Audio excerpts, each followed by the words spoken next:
welcome. Thank How you guys doing? Thanks for having us. Happy to be here with you. It's a little hectic and chaotic, a little loud, but why don't we just get into it? Talk to me a little bit about your team and how it's structured and what's going on in Austin real estate right now. Yeah, so we knew each other. We had done deals together. We've been at Compass for a few years together, and I think we, quickly realized as I was trying to grow my team.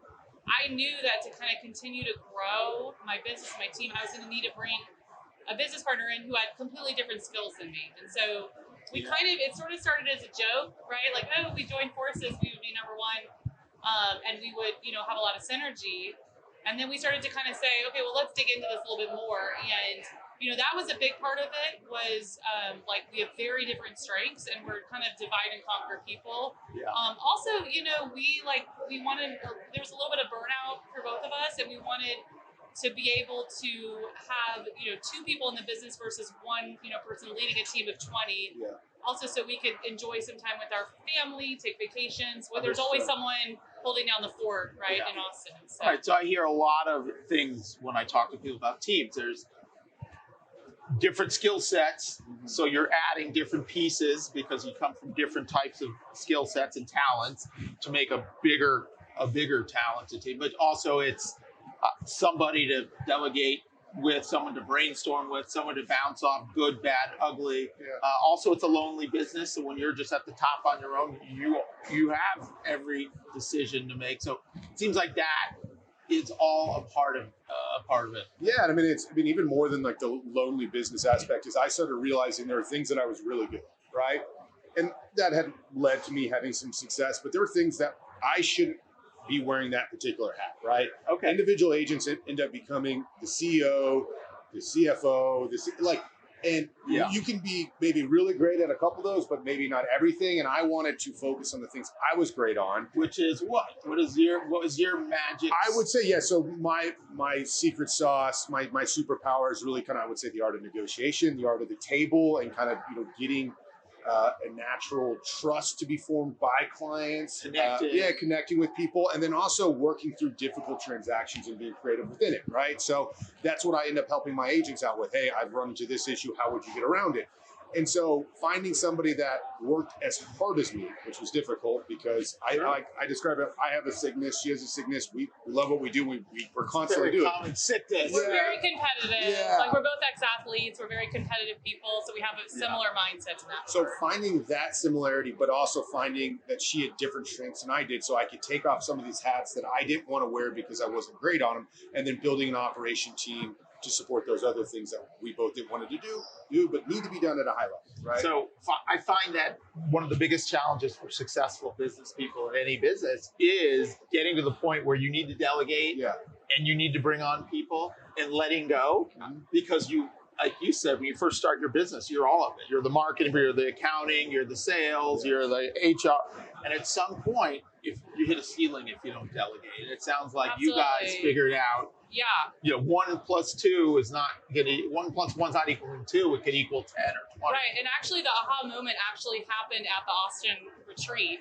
How about that? I was there. Really funny. Yeah, so that's actually where it kind of started, because we were in a session all about marketing, and I love marketing, I love social media. Like, that is something that is kind of my world, whereas like Ross is more kind of data-driven, more, so I'm like a little bit more on that creative side. So you're creative, we've got kind of like the right left brain going, branding. right? And so that's how the conversation started around, that's something that he doesn't particularly love doing, but he believes in, and he knows that you need it for the business, right? And so that's kind of how it actually started, where I think the Compass Retreat sometimes can get you really thinking big picture and long-term about stuff, because you're just spending, every day you're in transactions, you're doing this, you're kind of moving along, and you don't get to step back. This is such a good opportunity to step back and think big picture, think long-term about where your business is headed. For sure, 100%. I always say, Compass Retreat is a fantastic way to do it. But any way that you can step out and take some time on your own, if that means an hour at lunch somewhere, if that means a weekend away, on your own, if that means taking a, you need that time for big picture thinking. Yeah. Otherwise, we're so bogged down in the constant chaos in every deal and every client that you can't think big picture. So that's why I always... Yeah, and some of the best ideas that we've gotten has been just networking here and like, oh, this person's doing this. Oh, this could work in our market. Like, works. Oh, Practices. it's been super instrumental to our business to innovate, because we're not just like having to come up with all the ideas. We're like utilizing the network and saying, oh, well, it's working in their market. I think it could work in our market too. Sure. And in real estate, you can't just stay the same. There's no maintaining. You can't get to a point and go, this is enough production for me to stay here. You're either going up or you're going down, right? And I started recognizing and seeing what was successful for other agents and where things were headed and going, I can't do that alone. I don't have that skill set. I still can be really good in the space I'm at, but I need more people around me to delegate, like you said, but really to help strategize and deploy on things that I'm not really great at. Right, so that was a big one. And you look at any sports team. I mean, you were a baseball guy like me. You played with Muncie at Baylor, right? Yeah. I didn't know that you were an athlete as well. Where not in college, but I played a lot of competitive sports like all through my You're a killer. I want to know where. Volleyball was my volleyball. Yes. That's funny, but with every team, there's positions. There's the center. There's the outside hitter. There's the defensive. We all need that. So it makes a lot of sense. The whole sports mentality, team mentality translates so well to business. So at the Austin retreat a couple of years ago, I was joking. I was with one of my best friends, Kevin Millar, who lives in Austin on a lake. It's like on Lake Austin on where's Steiner Ranch with Lackey and all those guys. And then he's got a ranch house like an hour from there. And then the Austin retreat was in the core, which is like a real city. So for those people that aren't familiar, everybody has heard that Austin is one of the most, if not the most explosive growth, popular market. Kind of like maybe LA was in the 70s or 80s. Right. Break down though, for people that have never been there, there's a variety of stuff from the city core to the out in the lake, and then now this whole ranch thing that, wear your cowboy boots and you got 100 acres. Kind of break down not at every micro market, but kind of maybe those three core: the city, the suburb, and the ranch. I say we have like a mix of people moving. We've got very young, Gen Z moving to Austin because it's a very fun city. There's a great tech, job market. Huge tech. And it's a very young city, so it's like a really dynamic place. So we've got that group moving to Austin. And that's like the Silicon Valley, young, 2.0. edgy. 2.0. Silicon Hills. Silicon Hills. Okay. Yeah, so we've got that group. We've got a lot, which we work with a lot of young families who are kind of like moving from larger cities where maybe their quality of life isn't great, and they're moving to Austin because the schools are great and they can get a little bit more for their money, right? And it's just a kind of a quieter, easier lifestyle. And then we've got a lot of people retiring in Austin as well. No income tax, no state income tax. Yes. A lot of benefits there. So instead of retiring in Florida, they're retiring in Texas, which has been a new thing as well. Yeah, I mean, but there's probably more than 3 different areas that we could break down in Austin, and it's you can break it down in the sense of there's downtown Austin and East Austin, which is flat land for the most part. And then you go west and you get in the hill country and get in the rivers, and you go farther out and you kind of get in the ranch land. But the vibes are different from North Austin to South Austin. Very different, right? North Austin's where a lot of the tech companies are landing. It feels a little bit more suburban, right? More about, say, the school districts where people are moving there. South Austin is it's still got the old school Austin vibe. Keep Austin weird. But doesn't mean that that's where you have to, fit in, right? But there's so many different things you can get out of Austin. Some different looks, from the topography, from the vibe, from the schools, restaurants, lakes, whatever. It's all over the map. I mean, I recall having an office meeting. It was either last year, it was either 22 or 21, and the stats from LA Compass offices was the #1 market that people were leaving LA for was Austin. But it might have been California, not just LA. But obviously, there's been a huge migration to Texas and to Florida, Nashville, and some other places. So it's obviously, unbelievably, they're saying it's becoming a purple state. Is that true? I mean, it's definitely, all the California people are coming with their surfboards. Right. It's tough to say. Maybe a little early for that, but Austin.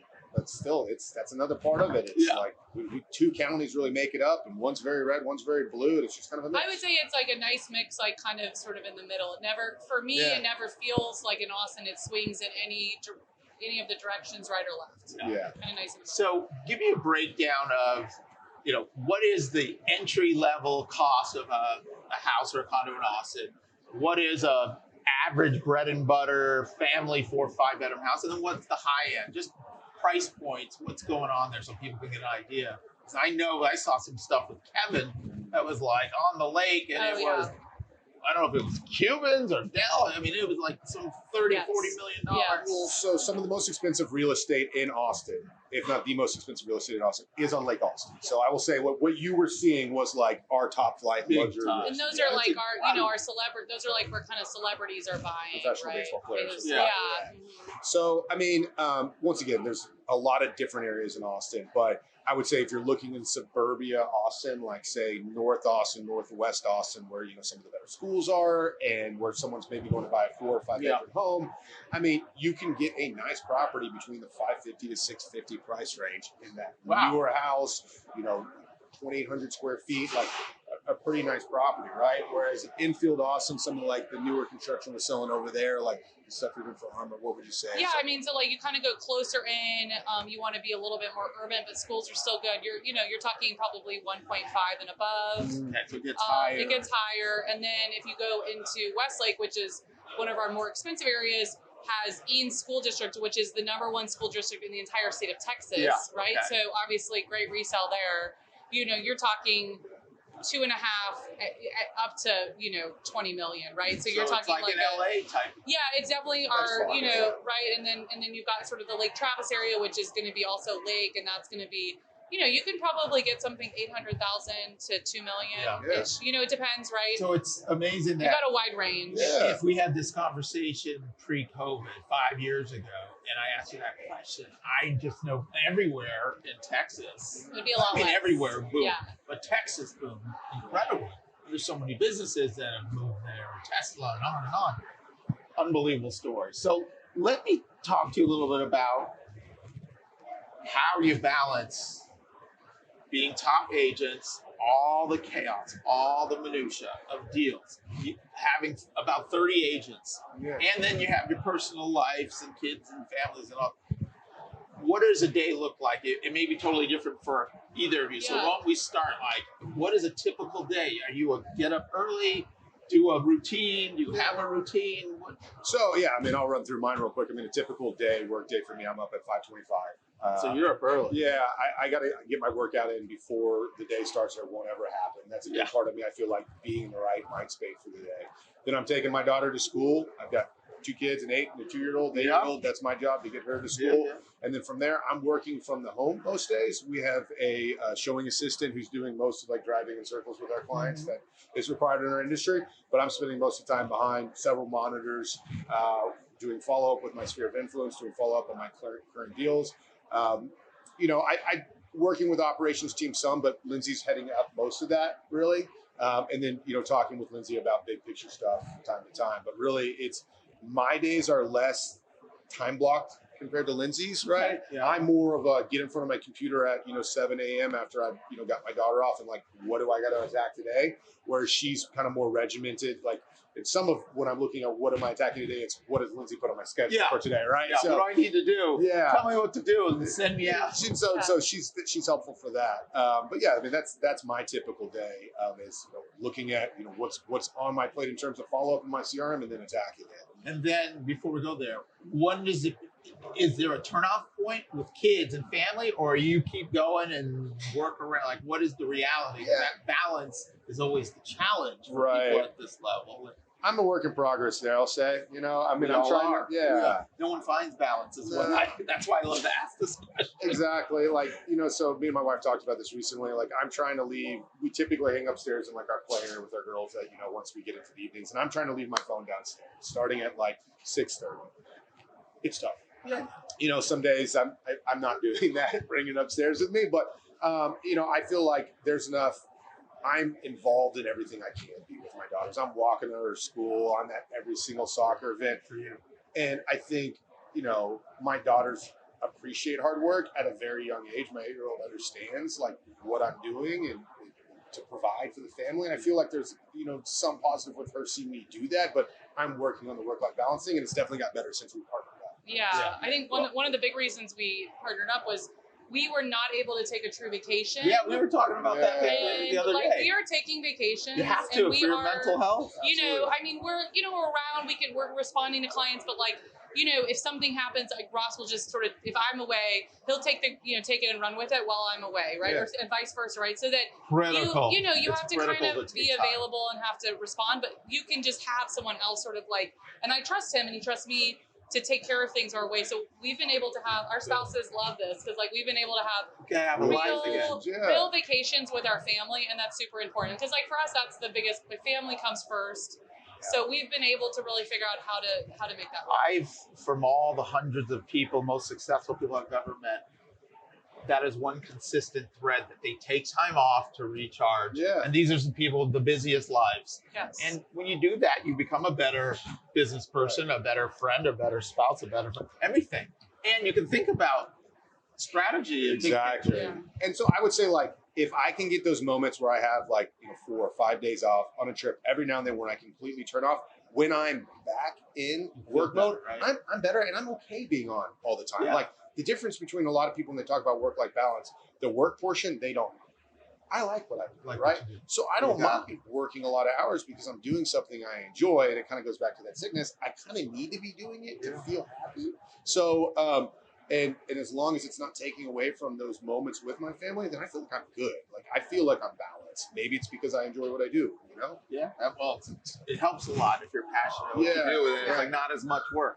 Let's pivot to you. What is your structured day look like? I'm also up very early at 5:30. Okay, don't call me either of you guys at 5:30. I like getting up early. Yeah. You know, I'm like with my kids, getting them ready for school, taking them to school, and then I work out in that like 7:15 to 8:30 window right before I feel like things get going, and I try to put my phone away while I'm working out. But exercise is also very important for my mental health and stress relief.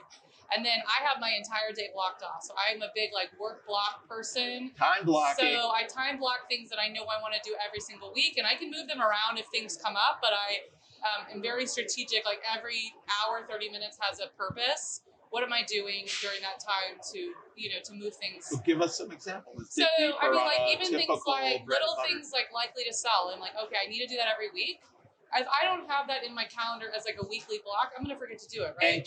And do you mean you're gonna contact the people? The people from Likely to Sell. Like, hey, just or sending them, and some of those people are not really. If they're in my sphere, I'm not sending them an email. But some of them, a lot of people, they don't know me, or they're people that you're not close with. Correct. You'll reach out. And I'm reaching out to touch them about, and I got a few listings this year off of that, right? And then I manage our operations team, which is they're great. I mean, we've got a 6-person operations team. Those are salary operations. Correct. Versus so we've got the agents. 4 salaried and 2 virtual assistants. They're also salaried, but virtual assistants. The rest are agents. The rest are agents. On various splits and arrangements. And and like I think the type of agent that we've really brought onto our team is someone who's been in the business for a few years. Yeah. We don't bring on new agents. We don't really have a training program, and we don't want to, right? They know what they're doing. They know what they're doing. They're smart. They're super capable. They're self-motivated. And they've got a decent sphere business, but they're looking to grow and they're looking to get support and they're looking for mentorship. I would say we are more like sort of their mentor. We help them grow their business, but we are not training them, right? You're not teaching someone the basics. No. They need to know what they're doing as an agent. But what they're able to do is to plug in, not just to the sage wisdom and counseling, but it sounds like the operations and the structure, and it runs like a business. Yeah, and they don't have to go think about hiring a marketing person or an assistant. No, we do so much. We do a lot for client retention for them, right? We do a lot for marketing for them, operations, full contract to close, right? So really, the idea is that they can basically spend all their time generating business, getting stuff under contract. That's all they do, right? And so all the other little things that always fall by the wayside, that you're like, oh, I need to send them a birthday present on their birthday. You forget to do it. For sure. We do it for our agents, right? That's so important because those little things that always fall by the wayside, that could cost you a couple deals a year. Absolutely. At least. We take that off their plate, and so they really... That's a couple deals they're going to get. They don't really have to worry about a ton about lead generation. We do a lot of that, so we're kind of like helping them build their business. But I would say, we also have built a culture of collaboration on our team, so it's like they're not always just calling us with questions. they're calling each other. They're Whoever's collaborating got a good together. expert, whoever's got a good take. Yeah, on we're something. doing masterminds where like people are presenting on our team of things that they feel like someone's presenting on open house strategies. It's not top down, right? It's like collaborative, which is great. So we brought on the right agents, I think, that have the right experience and mentality and the right mindset for the business. So you've established a culture based on your personalities, and you're looking for people that fit and can thrive in that culture. And I think that's huge. And I think from studying other teams, and that is the missing piece. People are usually just adding on agents for volume and numbers, and then it's just a toxic environment of everybody competing, and it's very hard. It takes a lot of time to do what you guys have done. We're particular about who we bring on, and a lot of times it's word of mouth. So we're not recruiting. It's usually like a friend, like an agent does a deal with another agent. They become friends. They talk, oh, so how's it going on? It's all like word of mouth, right? And we're proud of that because our agents are the ones advocating for our team, the value that it adds. People are seeing they're succeeding and asking, how are you doing it? And then that's leading agents to come to us. And what's great about it is when the agents come to us, they already understand our value add. We don't have to pitch it. We just explain how they can plug in and benefit. And she mentioned I'm a numbers guy. I'm huge on scale, right? I think if you're looking for things where 1 + 1 = 3, like you mentioned before, all the time, and you can find just a few of those, you can really take your business to the next level. And the way I look at it is the baseline things that me and Lindsay have to do for our business in terms of having, listing support with a 70, task follow-up system that we created there, or for our buyers follow-up system. That manual, that system. Exactly. We're building that. We're building out our client retention programs, all these things. If we're going to build it out, we might as well plug in these other agents and let them take advantage of it, right? So it creates scale because we're already going to do these things at a really high level, and there's bandwidth to allow us to do it for other people too, right? That's how you scale. Yeah. In an efficient way. Wait, so before we continue on team and where you want to take it, can we go over what happens with your day? I have a feeling we're going to start hearing. Yeah. So like From 10 to 10:10, I do this. From 10 to 20. Obviously meetings, calls with clients. I have time for I block off every day time for social media, right? Yeah. Engaging with other agents, posting on stories. I'm big on that. I'm blocking time. Blocking time. I pick up my kids from school, right? So you take that's your time. Like big. So you both are really involved. Very doing that's right? super. That was like a huge conversation we had when we were joining It's courses. amazing. We're both on the same page about Family that. Our comes kids are first. young for only a little bit of time, and we're at everything. But really, spending time in my CRM every day. I have literally an hour every day where I'm just in my CRM calling Spirit, right? Doing the basics, right? The fundamentals. And I have it blocked blocked off in my schedule, and that's I know I'm going to spend that time, and I try to stay off my phone, or if I can, and just focus on the task at hand, and then I'll block off time to answer texts or emails and stuff. But we also we built this operations team so that we can spend a lot of time out with clients too. So a lot of times having lunch, coffee with clients, showings, right, things like that. We did bring on a showing assistant to help us after hours. So a lot of times during the day we are out with clients, but we after 5 o'clock or on the weekends, depending on the client, we try to spend time with our kids. How many years have you been in the business? I've been in the business 6. It's not a long time. How many years? I'm going on 13. 13 years. That's a good. You look like you're 22, like you just graduated. He started when he was 22. Yeah. Just to give context, you're the #1 team in Austin. What kind of business did you do last year in volume? Just because it's a lot of business. Last year we did 298 million closed and under contract, so just shy of 300 million. And that's insane. It's about a house a day is what we were selling. A house a day. Yeah. So that's $1 million house average, approximately, plus or minus. And with this year, 2023, have you had challenges, the same challenges that everyone else is having? Yeah. So is it been a slower year? Yeah. Okay, so you're not immune to it, no matter what level. Yeah, you're the top agent in Austin. You're still feeling it. So, but it's we're constantly having to remind ourselves, how are we doing relative to the rest of the agents, to our competition as well? And we're succeeding and thriving in that space. For sure. But we're still not doing the numbers we did last year, which you can't. Which makes sense. It's just the volume. When the waves are bigger, you ride a better ride. When they're smaller, you're not going to get the big tube ride. We're gonna exceed 200 million this year. We're really proud of that. Yeah. Silver lining of this year is we've really, we've been able to grow our team. We've been able to get better at our systems. we've been very busy, but like at the same time, we've also had a lot of time to kind of strategize and think where we're headed. So we're thinking long term, right? So we're like, how do we set ourselves up for success? We've been talking about this a lot here. How do we set up ourselves for a lot of success once the market turns? And that's what we're focused on. We're focused on the long term, not like this month or next month. So let's talk about that. That leads me to the next question, the segue. What is the long-term plan with the team? Because it sounds like you are setting up systems and a process that may be just scalable as big as you want to take it. And what have you been doing or planning on doing this year, next year, while we're in these challenging times? Anything different to set yourself up for success in the next cycle? I know that can go in a lot of directions. Yeah. It's kind of a big question. So, do you guys want to have 100 people on your team? Do you want to have 1,000 people? Or is there like there's a number, yeah. I mean, so right now we're comfortable with the number of agents we have. We've communicated with our agents that we want to be anywhere between 20 to 25 agents that are really a part of like our core programs on our team. We have other agents who aren't necessarily participating with all of our programs. They're hanging our license with us because whatever, for different reasons. But 20 to 25 agents are in the culture, in there, really buying in. Exactly. And if we grow beyond that, it's going to be because we've been at that number long enough that we feel confident that we can maintain our culture, even if we grow more. I've seen plenty of companies go, I'm having success at this number. I should be able to do it, and they can't. And then they end up losing what made them special. The magic. Right. So start cannibalizing all the best things about it. That's why I asked this question. Yeah, and we have no plans of getting out of production, right? That's what we like doing. Yeah. We like being with clients. We like producing. We like selling houses. Like that at our core, that's what we like. The team aspect has been really fun. Like it's been very meaningful for both of us to help mentor and help build other people's businesses.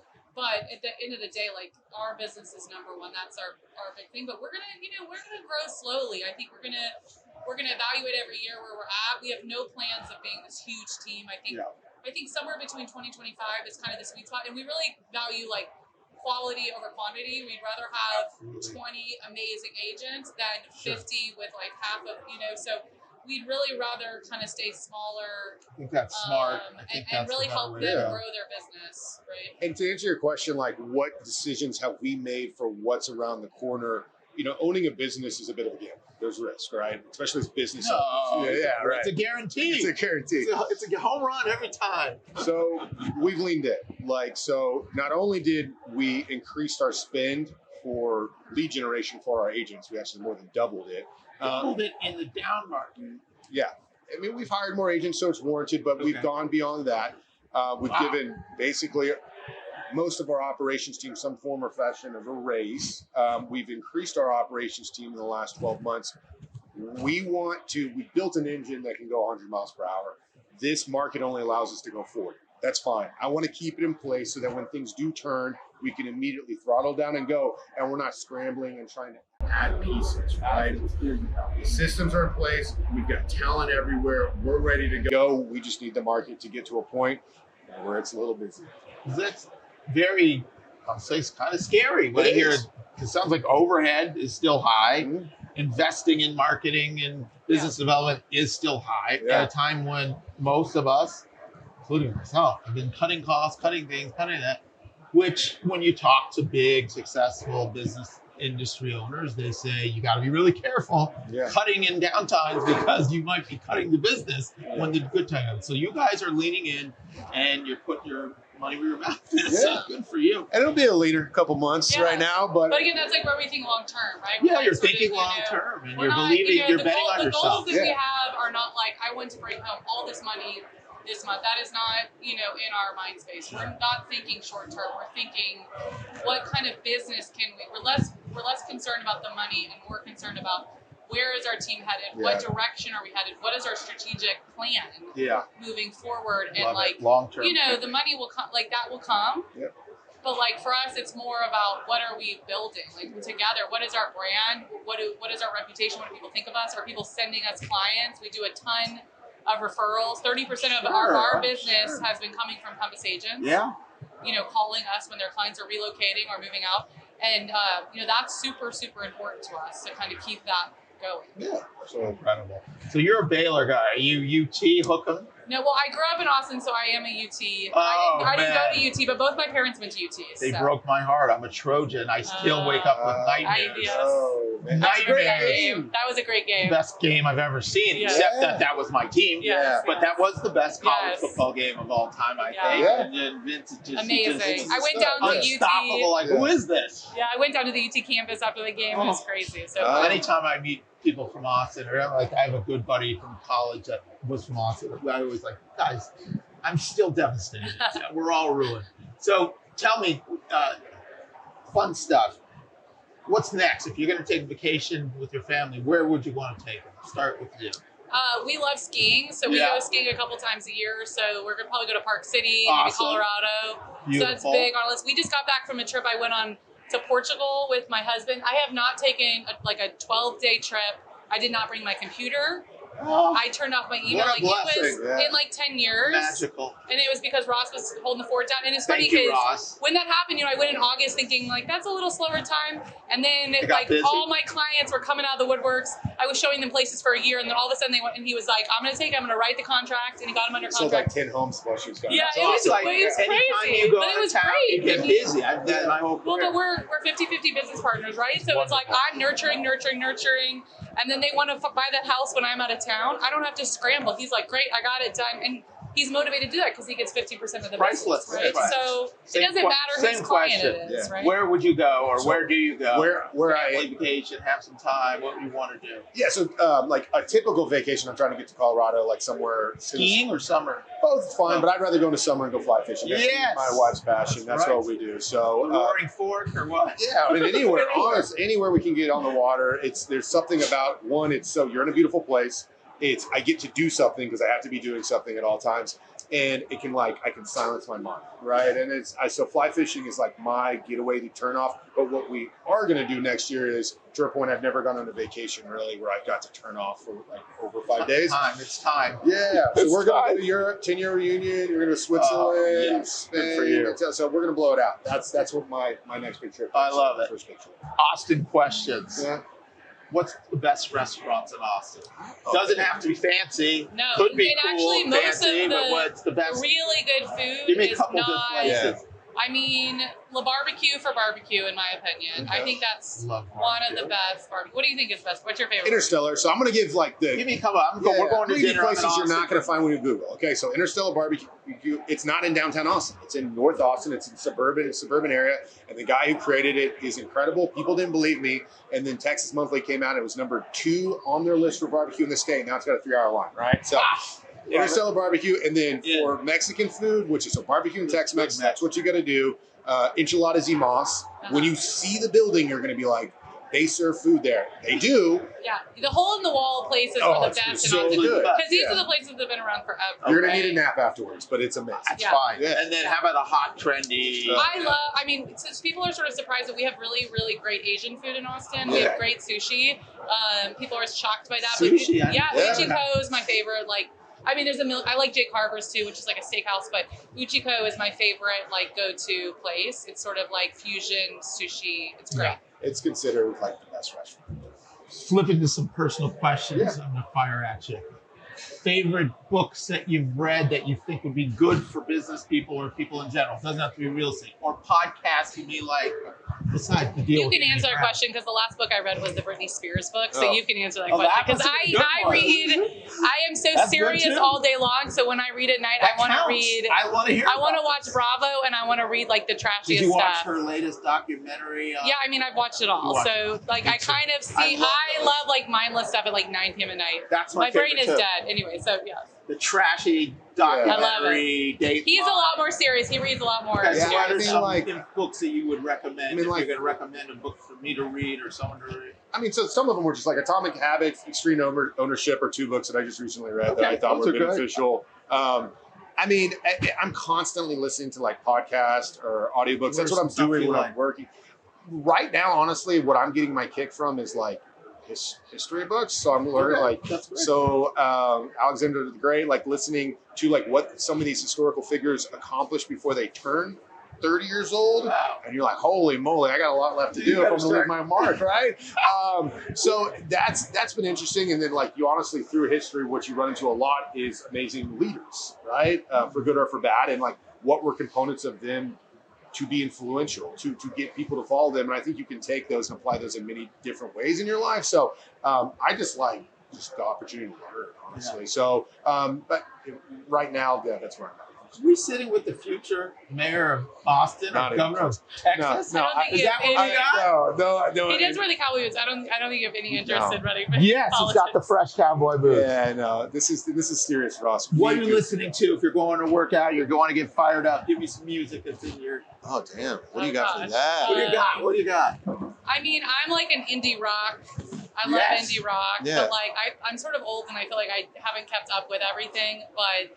I love like Arcade Fire. Nice, I love it like too. the Lumineers, like that kind of vibe, right? So that's always sort of what I loved, the last 20 years. I mean, I can get into some alt rock. I mean, my main thing would be like honestly Texas country or Texas country. So Texas country would be more like Randy Rogers, like Chris Knight. These are like real whole, but like people y'all have heard of probably recently, like Zach Bryan and Tyler Childers. Yeah, they have similar sounds, whatever. Kevin brings me into that. Yeah, I'm sure it does. So that's what I listen to. So Zach Bryan, Tyler Childers right now, like it's kind of alt country. Love it. Yeah. Anything you guys want to share with us before we wrap up? I know you got 100 meetings down there and 1,000 people making noise. Thank you for sharing your time, but any words of wisdom, any things you want to, any parting words? I would just say, come to these events, show up in person, get off Zoom, come meet. We are trying to go to as many events as we can. Yeah. Get in front of people. Like I just have found, it's just an incredible network, super smart people, and we have found so much value out of that. Yeah, it's just in general, be in front of people more often. I would say if you've struggled with the idea of delegating and you've held off on doing it for a while, that was me for a very long time. Yeah, I found so much peace, and I feel like I've been able to do more of the things I like because I finally started to let go of the things that I didn't like, and I didn't do a great job. So take that step, just the first step of delegating and giving some of that stuff away, and I think you'll be a better agent for it. We'll get back to work. Two of the top agents in Texas and the future mayor of Austin.